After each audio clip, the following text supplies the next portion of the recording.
You're listening to an Airwave Media Podcast.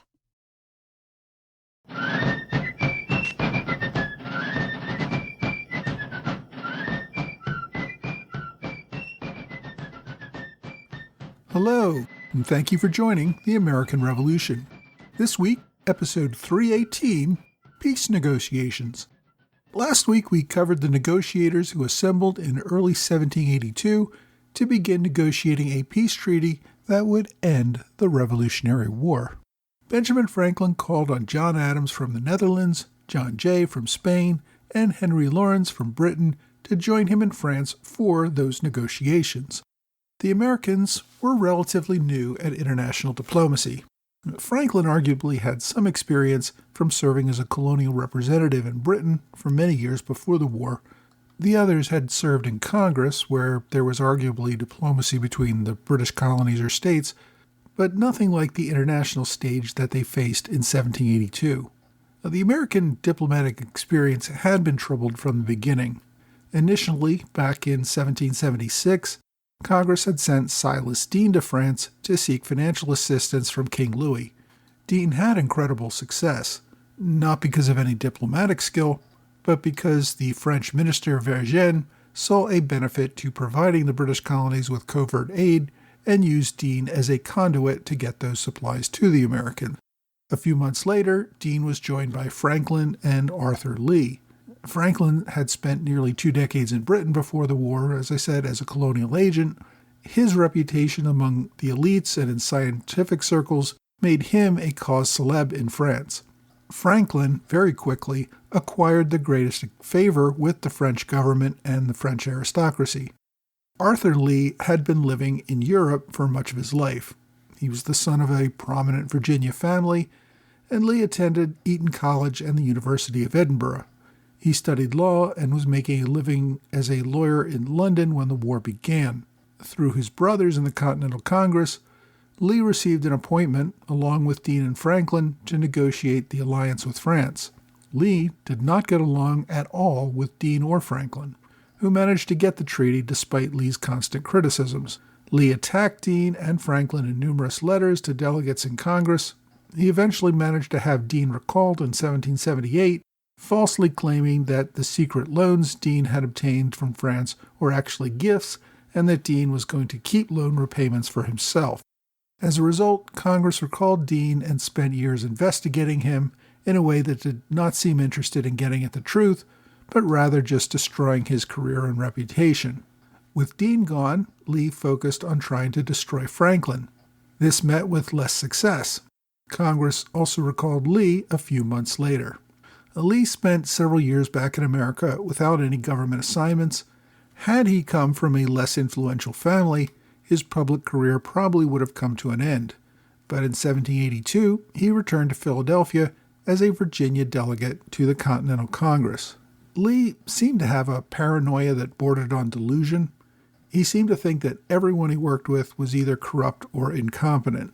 Adams, who had worked with Lee for a short time in Europe, wrote about Lee, "There is an acrimony in his temper, there is a jealousy, there is an obstinacy and a want of candor at times, and an affection of secrecy, the fruit of jealousy, which renders him disagreeable often to his friends, makes him enemies, and gives him an infinite advantage over them." In 1781, Congress had sent John Lawrence to Europe. Lawrence's father, Henry Lawrence, had been taken prisoner by the British in an attempt to open diplomatic relations with the Netherlands. The younger Lawrence was very close to Washington, having served as an aide for many years. He was also very close to the Marquis de Lafayette, which gave him instant credibility at Versailles. Lee saw this appointment as an opportunity to destroy Franklin and get him recalled. Franklin saw this coming and pulled out all the stops to get a huge financial gift from France for the Continentals before Lawrence arrived, thus underscoring his importance to the American diplomatic effort. The new French ambassador to Philadelphia, the Chevalier de la Luzerne, also worked to build support among the Continental Congress to keep Franklin in France. By this point, Franklin was serving as the sole American diplomat in France. Jay had been sent to Spain and Adams had been sent to the Netherlands. and John Laurens, after a short time in France, also returned home. Things seemed to be going pretty well. Following the British surrender at Yorktown, things seemed to be heading toward a conclusion. Then came the Silas Deane letters. Now, if you don't know what I mean by that, go back and listen to episode 281. Essentially, Deane wrote several private letters disparaging Congress, saying that they were incapable of running a government and that perhaps we should consider settling the war with Britain and accepting some sort of British rule. British agents captured and published these letters, which the public read just after the victory at Yorktown. The result was a wide condemnation of Deane. Now, if that had been the end of the story, it was a shame for Deane, but it didn't really impact the overall war effort. Deane had been out of power for years anyway, thanks to Lee's lies about him. Deane had moved back to Paris in an attempt to settle his affairs, but he went broke and then moved again to Ghent in what is today Belgium, where the cost of living was cheaper. Arthur Lee, however, took this Deane issue and ran with it. He called Deane a traitor and told everyone who would listen how he knew about this for years and that Deane's letters just proved him correct. He then argued that men like Benjamin Franklin and Robert Morris, who had worked closely with Deane in the past, should be thrown out of office based on their associations with this man. Lee went on a rant about how Morris was really a Tory at heart and did not care about the people of America. He attacked Philadelphia as a Tory city that was the cause of all the nation's money problems. According to Lee, Morris's Bank of North America kept all the money in Philadelphia, forcing the rest of the country to suffer unnecessarily. He called for an investigation into all of Morris's commercial activities. Now remember that Morris had reluctantly accepted the position as Secretary of Finance, even though it forced him to neglect his private affairs and had driven him nearly to personal bankruptcy. He was desperately trying to hold together the financial affairs of the country at a time when it looked like finances might result in the entire cause failing. Morris was attempting to push through a bill that would allow Congress to collect import tariffs, something that was absolutely critical to paying off the Army and keeping the war effort alive. Congress had been trying to run on donations from France for at least a couple of years. France was heavily in debt itself and had made clear it could not continue to fund the entire government in America. In the end, 12 of the 13 states backed the controversial tariff bill. Only tiny Rhode Island refused. But since revenue bills had to be unanimous, all of the pressure was on Rhode Island. Then Lee's home state of Virginia reversed itself and said it also would no longer support the tariff bill. The government's financial plans fell apart. Many believed that this could have been the end. While Deane had lamented this end, Lee seemed bent on making it happen. And Lee did not stop there. The Deane letters also led Lee to call for the recall of both Benjamin Franklin and John Jay. As allies of Deane in past years, both men should not be permitted to negotiate the peace treaty with Britain. Lee also criticized Franklin for being too pro-French. Lee noted that Congress's instructions to the peace commissioners back in July of 1781 was to work closely with France to come up with a unified plan. Lee blamed Franklin for encouraging those instructions and sought to have something different put in place. Lee also blamed Franklin for the terms of the 1778 treaty with France that obligated the U.S. not to establish a separate peace with Britain. The Continentals, according to Lee, needed to send a new commission to Europe that would not be so closely aligned with France, implicitly arguing that they should seek a separate peace with Britain. He also called for the dismissal of Robert Livingston as Secretary of Foreign Affairs. Again, Lee believed that Livingston was too close to Franklin and therefore could not be trusted.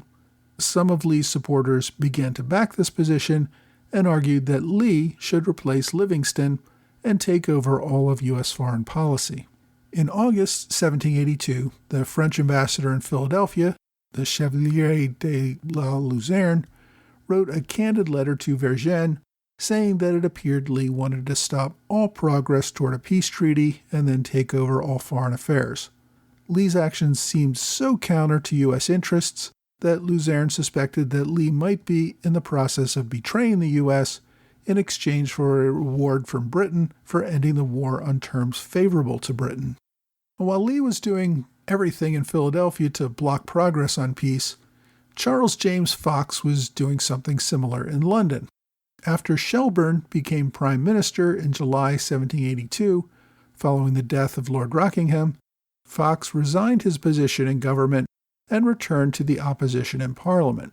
Fox called Shelburne's government a, quote, den of thieves, and began to undermine their negotiations. Fox's representative in Paris, Thomas Grenville, called on Vergennes to tell the French government that Fox's resignation had fatally wounded peace negotiations and that he was resigning his appointment and returning to London. Fox supporter Edmund Burke told Parliament that he thought Shelburne's ministry was, quote, 50 times worse than the North government. He said that he did not think Shelburne was willing to negotiate a peace based on the principles that Parliament had outlined. Shelburne fed into the view of his opponents. Shelburne had joined the government with the idea of granting American independence. After speaking at length with King George, Shelburne insisted that giving up on America would be a terrible blow to the British Empire and could spell its end.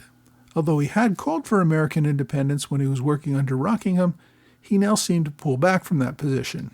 Shelburne remained vague on what would be acceptable terms to end the war, but did say that it had to result in the French being kept from getting any real gains from the war so that Britain's enemy would always remain subordinate to Britain.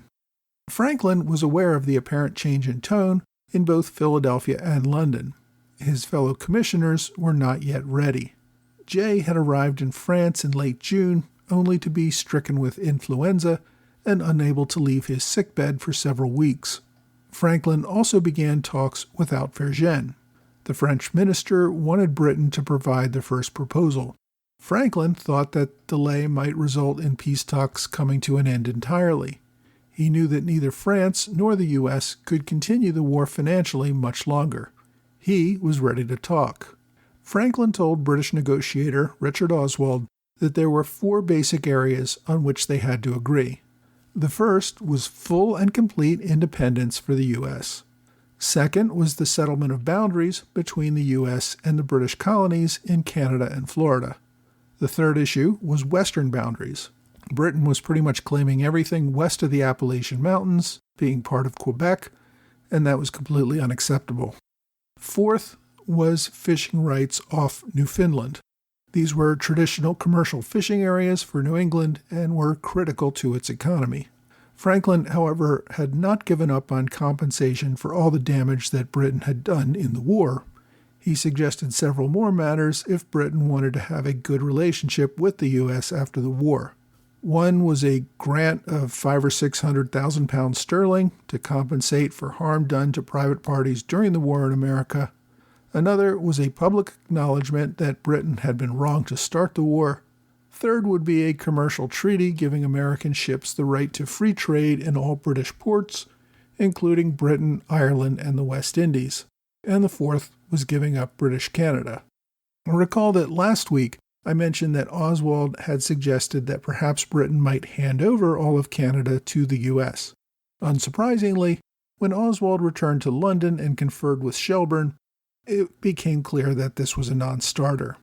Oswald told Franklin that the only way that might be a matter of discussion would be if France agreed to give back all the territories worldwide that it had captured during the war, putting France back in the highly disadvantageous position that it found itself at the end of the 7 Years' War. Franklin knew that France was never going to agree to that, and even suggesting it to Vergennes would just create a rift between France and America. So while Franklin hoped to keep the idea alive as a bargaining chip, he was more focused on boundaries between an independent U.S. and British Canada.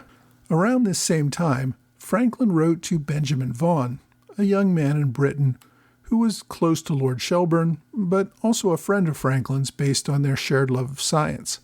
Vaughan gave Franklin a back channel into Shelburne's thinking, and also provided a way to make clear to Shelburne what conditions were most important to American negotiators in a final treaty. Franklin's letter made clear that he was aware that Shelburne wanted something less than complete independence for America, and that was a non-starter. Britain had to accept full and unconditional American independence. Oswald, the British negotiator, seemed to have a knack for telling people whatever they wanted to hear. According to Franklin's notes, Oswald told him that the British were certainly ready to accept total American independence. Around this same time, Oswald wrote to Shelburne to say that he did not think the war should be coming to an end. Britain needed to continue the war until victory allowed Britain to impose heavy sanctions on America, including the removal of many of the rights of self-government that they had had as colonies. A few weeks later, Shelburne seemed to reverse himself again. After arguing for weeks that complete independence for America was unacceptable, he wrote again to Oswald saying that Britain would support independence. He even included a letter to General Carleton, sent several months earlier, which showed Shelburne's support for independence and asserting that he had always taken this position. Shelburne, however, also made clear that France had to make some concessions. Otherwise, Britain was more than willing to continue the war. Shelburne seemed to hope Franklin would pass this along to Vergennes, either to get the French to become more flexible in demands, or to drive a wedge between America and France by giving America what it wanted and denying France most of its goals for a peace treaty. While Franklin was ready to deal, he was soon joined by a partner who was not. Jay had fully recovered from the flu and was ready to join negotiations. Well, at least ready to argue that Britain had to do more before they could negotiate. Jay told Oswald that Parliament needed to pass a resolution explicitly recognizing American independence before negotiations could even begin. Oswald pointed out that Parliament had already left for summer recess. Jay suggested that perhaps instead the king could issue a proclamation that recognized American independence. Everyone knew that, given the king's attitude toward these negotiations, that was an impossibility. Jay also got into a fight with Spanish negotiators. Jay, recall, had spent 2 frustrating years in Madrid just trying to get Spain to recognize the U.S. He had gotten nowhere and gave little credit to Spain for any real help to the American cause. Now that the negotiations were getting serious, Jay met with Spanish ambassador to France, the Conde de Aranda, to discuss a treaty of alliance between Spain and the U.S. Discussions soon turned to a discussion of land. Aranda said that Spain should be given just about all lands in North America west of the Allegheny Mountains. Jay thought the border should be at the Mississippi River. Most of the land that Spain wanted was already claimed by multiple U.S. states. Americans already had settlements up to the eastern shore of the Mississippi River, while Spain had virtually no presence on that side. Spain seemed to want to bottle up the U.S. along the East Coast, while America was demanding almost all of the land between Mississippi and the Atlantic. Franklin was unsure how to deal with this new player in the negotiations. Jay's demands of a British concession of independence before even talking, and his demands of a United States that stretched from the river to the sea, if you will, endangered the delicate talks between the parties. Franklin took Jay to see Vergennes so that the French diplomat could set him straight. Vergennes did not want to delay negotiations based on these demands. He pointed out the fact that Britain was negotiating with the American Peace Commission. That itself was an implicit recognition of American independence. Vergennes also thought that Spanish claims on Western lands had to be a topic of discussions. He wasn't ready to side with either the Americans or the Spanish on that issue. Jay came away from that meeting frustrated. He believed Vergennes wanted to prolong the war, bankrupt the U.S., and force it to become a client state of France. While Franklin disagreed with Vergennes on some issues, he argued that Vergennes was trying to move along the discussions by rejecting Jay's demand that negotiations couldn't even begin until a formal British recognition of the United States. So during the summer of 1782, negotiations really didn't seem to be going anywhere. Next week, we're going to take a look at the negotiations from the French and Spanish perspectives.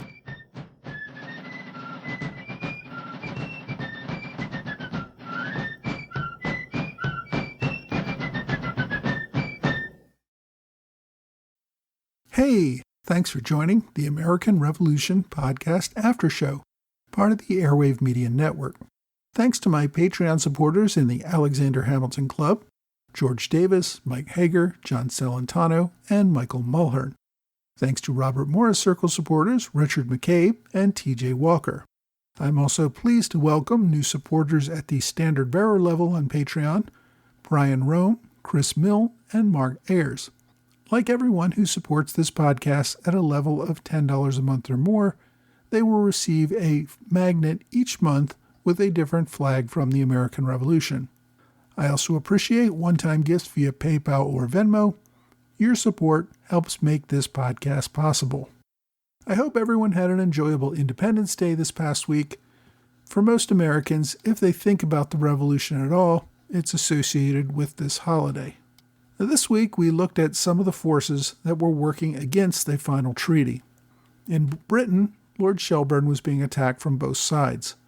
The faction in Parliament under Lord North, and supported by the King, still did not like the idea of recognizing American independence. On the other side, a faction under Charles James Fox suspected that Shelburne was falling under the influence of the King and backtracking on the decision to finalize an agreement that would recognize American independence. Shelburne honestly brought these attacks on himself through his refusal to be transparent and by saying different things to different people about his overall goals. Shelburne seemed to back independence in order to become part of the Rockingham government in the first place.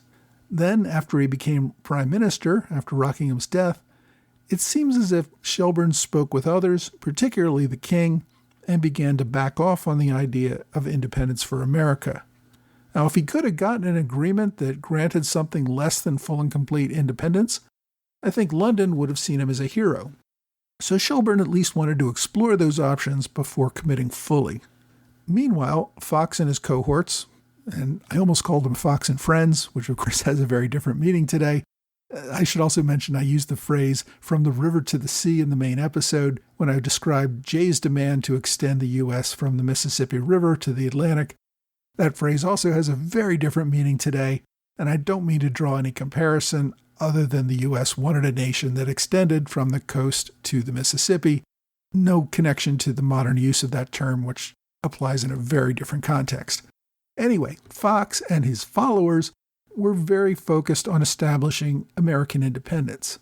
From the British perspective, it may be difficult to understand why British leaders pushed so hard for this.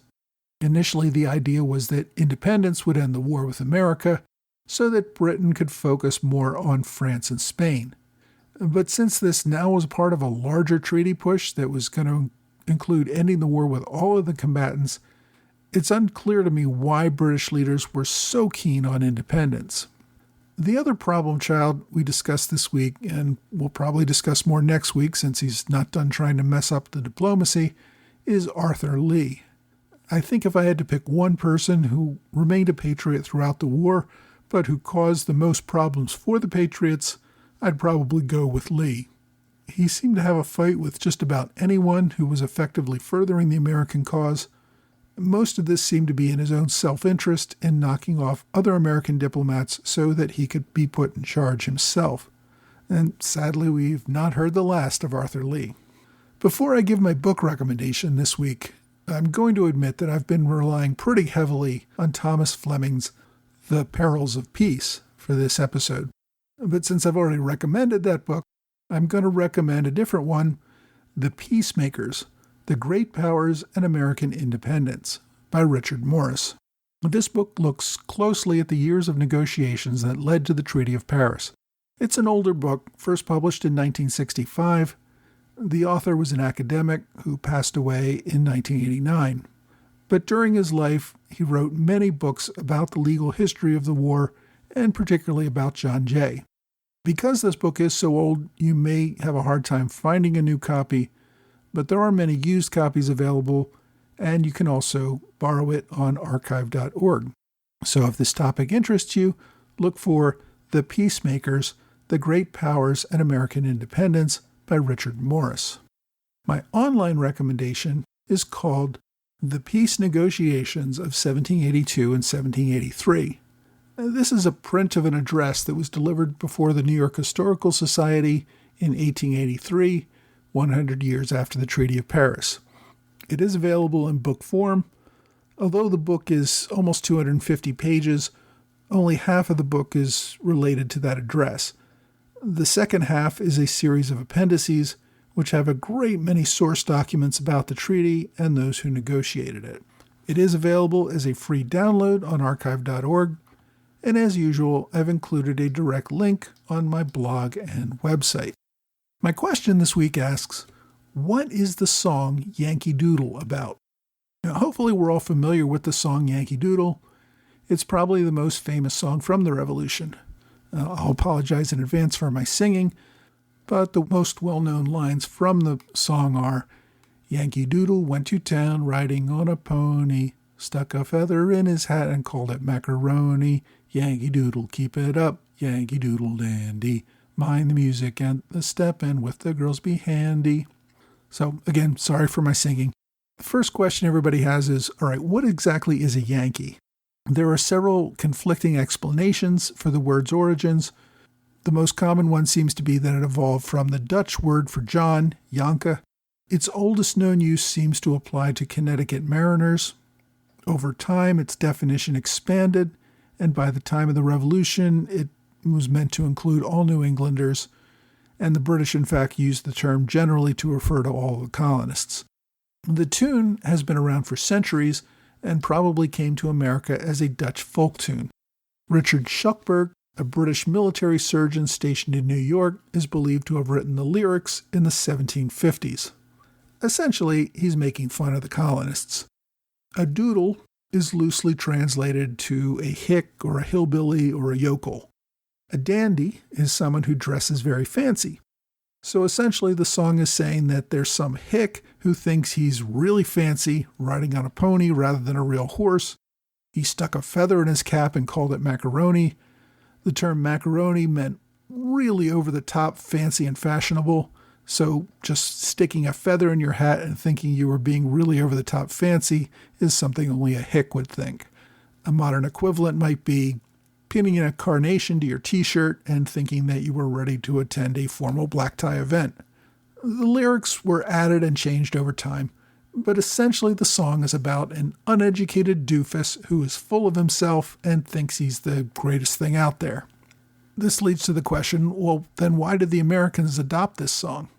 Essentially, they were owning the derogatory song that was being used against them and turning it back on the British. Essentially, it was a way of saying, yeah, you think we're a bunch of idiots and hicks, but we just defeated you in a war. How does it feel to be defeated by a bunch of uneducated yokels? The result was that the song Yankee Doodle has been popular with Americans ever since. If you have a question you'd like me to answer, please reach out to me either via email or on Twitter, Facebook, Quora, or Reddit. Well, that's all for this week. I hope you will join me again next week for another American Revolution podcast.